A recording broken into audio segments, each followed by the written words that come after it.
બાળકો, હવે આપણે 15મી ઓગસ્ટ એટલે કે 15 ઓગસ્ટ નિબંધની ચર્ચા કરીશું. સાથે PDF તો જરૂરથી મોકલી આપીશ, એટલે ફરીથી આનો પણ અભ્યાસ કરી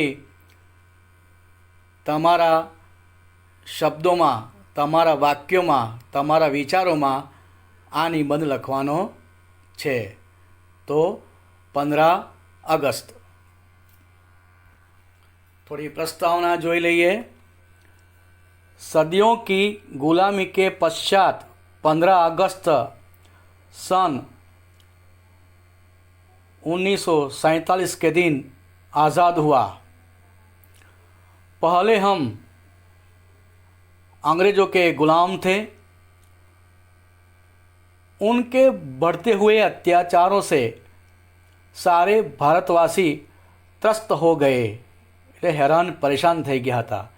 और तब विद्रोह की ज्वाला भड़की और देश के अनेक वीरों ने प्राणों की बाजी लगाई, गोलियां खाई और अंततः आज़ादी पाकर ही चैन लिया. इस दिन हमारा देश आज़ाद हुआ, इसीलिए हमें उसको स्वतंत्रता दिवस कहते हैं. अंग्रेज़ों के अत्याचारों और अमानवीय व्यवहारों से त्रस्त भारतीय जनता एकजुट हो इसे छुटकारा पाने हेतु कृत संकल्प हो गई. एमणे संकल्प कर्यो पूरा भारतवासीओए. सुभाष चंद्र बोस, भगत सिंह, चंद्रशेखर आज़ाद ने क्रांति की आग फैलाई और अपने प्राणों की आहुति भी दे दी. तत्पश्चात त्यारे सरदार वल्लभ भाई पटेल, गांधी जी, नेहरू जी ने सत्य, अहिंसा और बिना हथियारों की लड़ाई लड़ी. एक पण हथियार हाथ में लीधुं नथी. सत्याग्रह आंदोलन किए, लाठियाँ खाई, कई बार जेल गए और अंग्रेज़ों को हमारा देश छोड़कर जाने पर मजबूर कर दिया. इस तरह 15 अगस्त 1947 का दिन हमारे लिए स्वर्णिम दिन बना. हमारा देश स्वतंत्र हो गए.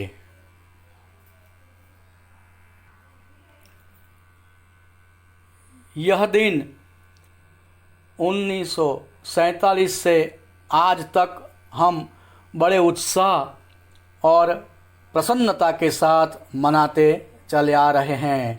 इस दिन सभी विद्यालयों, सरकारी कार्यालयों पर राष्ट्रीय ध्वज फहराया जाता है, राष्ट्रीय गीत गाया जाता है और इन सभी महापुरुषों, शहीदों को श्रद्धांजलि दी जाती हैं जिन्होंने स्वतंत्रता हेतु प्रयत्न किए. मिठाइयाँ बांटी जाती हैं.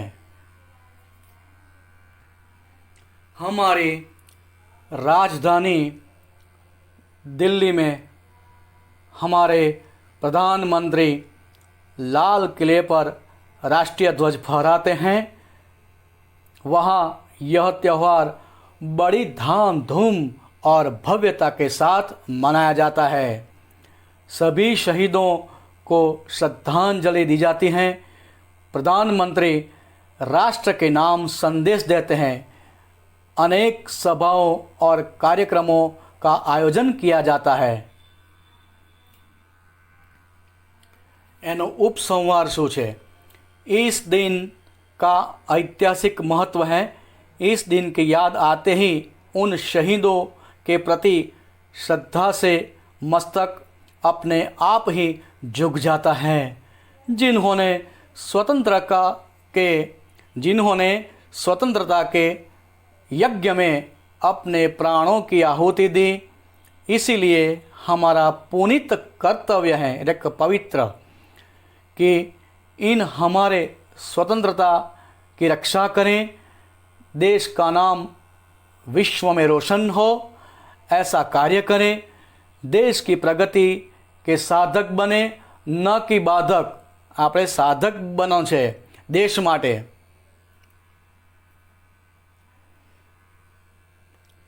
घूस, जमाखोरी, काला बाजारी को देश से समाप्त करें.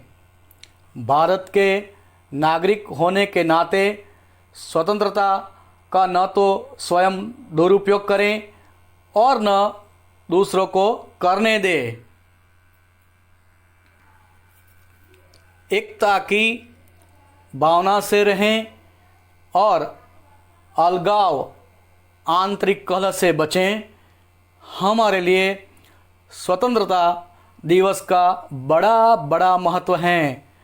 हमें अच्छे कार्य करना है और देश को आगे बढ़ाना है. जय हिंद. चलो बाळको, હવે આપણે આજે વર્ષા ઋતુનો નિબંધ એ વિષય ઉપર ચર્ચા કરીશું. જોડે હું પીડીએફ પણ મોકલીશ, એટલે તમારે પીડીએફનો પણ અભ્યાસ કરવાનો અને સાથે સાથે વિડીયો પણ જોવાનો અને તમારા વિચારો રજૂ કરી એક સુંદર મજાનો વર્ષા ઋતુનો નિબંધ તમારે જાતે લખવાનો છે. वर्षा ऋतु निबंध.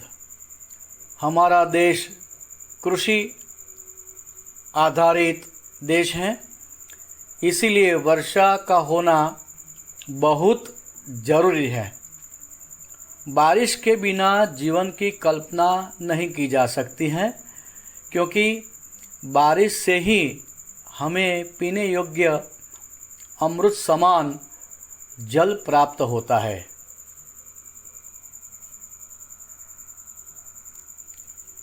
हमारा देश भारत देश बहुत सारी विभिन्नताओं वाला देश है, इसीलिए हमारे देश में ऋतुओं में भी विभिन्नता पाई जाती है. हमारे देश में कुल 6 ऋतुएं ग्रीष्म, वर्षा, शीत ऋतु, हेमंत, शिशिर और बसंत आदि है. वर्षा ऋतु किसानों के लिए किसी वरदान से कम नहीं है. इस समय किसानों खरीफ की फसल बोते हैं और चारों ओर खेतों में हरी भरी फसल लहराते देखकर मन प्रशंसापूर्वक हर्षा उठता है. गर्मी के कारण सूखे हुए पेड़ पौधे भी नव अंकुरित हो जाते हैं. सूखी हुई नदियाँ, तालाब, बावड़िया, बांध पानी से लबालब भर जाते हैं. धरती की प्यास बुझती है और भूजल स्तर ऊंचा उठ जाता है. सभी जीवों को बारिश से राहत की सांस मिलती है. बारिश के आगमन पर मोर छम छम करके नाचता है. कोयल मीठी राग सुनाती हैं. मेढक टर टर करके अपनी खुशी जाहिर करता है. वर्षा ऋतु बहुत ही मनोरम्य ऋतु होती है. इस ऋतु में सभी का मन ऐसा होता है क्योंकि चारों तरफ हरियाली, ठंडी हवा और सुख शांति फैल जाती हैं. मानसून के दिनों में आसमान में काले काले सफ़ेद बादल पानी लेने के लिए दौड़ते नजर आते हैं. काली घटाओं में बिजली का चमकना बहुत अच्छा लगता है. તમે બધાએ જોયું હશે કે આકાશમાં આપણે જોઈએ છે વરસાદ પડે ત્યારે વાદળો પાણી માટે આમ તેમ દોડતા તમને નજર આવે છે. भारत में मुख्य रूप में वर्षा सावन और भादो माह में होती है. सभी नदी, नालों, तालाबों का पानी सूख जाता है, जिससे जीव जंतुओं का जीवन बहुत कठिन हो जाता है. लेकिन जब वर्षा ऋतु का आगमन होता है तो चारों तरफ हरियाली ही हरियाली छा जाती है। ऐसा लगता है मानो बारिश की बूंदों के रूप में धरती पर अमृत की बौछार कर दी गई हो। बारिश के कारण ही पृथ्वी पर जीवन संभव है। हमारा भारत देश कृषि आधारित देश है, इसलिए यहाँ पर ज़्यादातर खेती ही की जाती है और खेती के लिए पानी की आवश्यकता होती है। इस आवश्यकता की पूर्ति सावन और भादो माह में आने वाली बारिश ही कर सकती है। किसानों के लिए तो यह अमृत के समान है, क्योंकि उनकी फसल बारिश पर ही निर्भर करती है। हमारे जीवन में सभी ऋतुओं का महत्व है, लेकिन सबसे अधिक महत्व वर्षा ऋतु का है।